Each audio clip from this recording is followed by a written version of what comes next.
இதனால்தான் கல்யாணமாகவில்லையா? நடிகை கௌசல்யாவிற்கு வந்த பிரச்சனை, மறந்து போன தமிழ் சினிமா.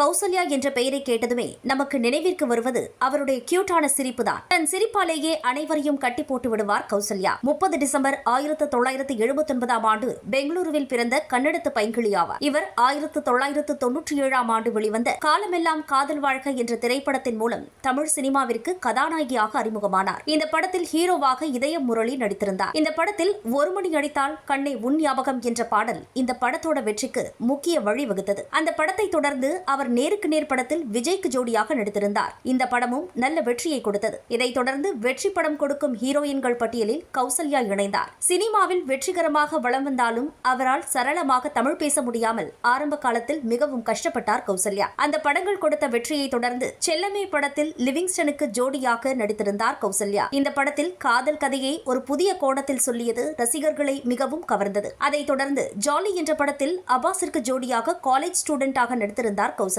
பின் பிரியமுடன் படத்தில் மீண்டும் விஜய்க்கு ஜோடியாக நடித்தார். இந்த படம் கௌசல்யாவிற்கு மிகப்பெரிய அடையாளத்தை கொடுத்தது. இந்த படத்தில் விஜய் நெகட்டிவ் ஹீரோவாக நடித்திருந்தார். இந்த படத்தில் வரும் பூஜாவா பூஜாவா என்ற டூயட் பாடல் அன்றைய காதலர்களிடம் நல்ல வரவேற்பை பெற்றது. அடுத்ததாக அவர் நடித்த படமான பூவேலி என்ற படத்திற்கு அந்த வருடத்திற்கான சிறந்த நடிகைக்கான பிலிம்பேர் விருதை பெற்றார் கௌசல்யா. இந்த படங்களை தொடர்ந்து ஏழையின் சிரிப்பில், மனதை திருடிவிட்டாய், ஜேம்ஸ் பாண்ட், தேவன், ராஜகாளியம்மன் என பல வெற்றி படங்களை கொடுத்தார். இவர் 90களில் முன்னணி ஹீரோயினாக வலம் வந்தவர் ஆவார். இவர் தமிழ் மட்டுமில்லாமல் தெலுங்கு, கன்னடம், மலையாளம் என பிற மொழி படங்களிலும் நடித்துள்ளார். 2003 ஆண்டு தீபாவளிக்கு வெளியான விஜயின் திருமலை திரைப்படத்தில் ஒரு முக்கிய கதாபாத்திரத்தை ஏற்று அப்படத்திற்கு வலு சேர்த்தார். சில இடைவெளிகளுக்கு பிறகுதான் அவர் ஜெயம் ரவி நடித்த சந்தோஷ் சுப்பிரமணியம் என்ற படத்தில் நடித்திருந்தார். அதன் பிறகு நட்பை துணை என்ற படத்தில் நடித்த இவர் சினிமாவில் மட்டுமின்றி சின்ன திரையிலும் தன் திரை பயணத்தை தொடர்ந்தார். இவர் முதலில் ஜெயா டிவியில் 2014 வெளியான அக்கா என்ற மெகா தொடர் மூலம் சின்ன திரையில் அடியெடுத்து வைத்தார். பின் சன் டிவியில் ஒளிபரப்பான மெகா தொடர்களில் முக்கியமான தொடர் இது. 2021 முதல் 2024 காலகட்டத்தில் முன்னணி சீரியலாக இருந்த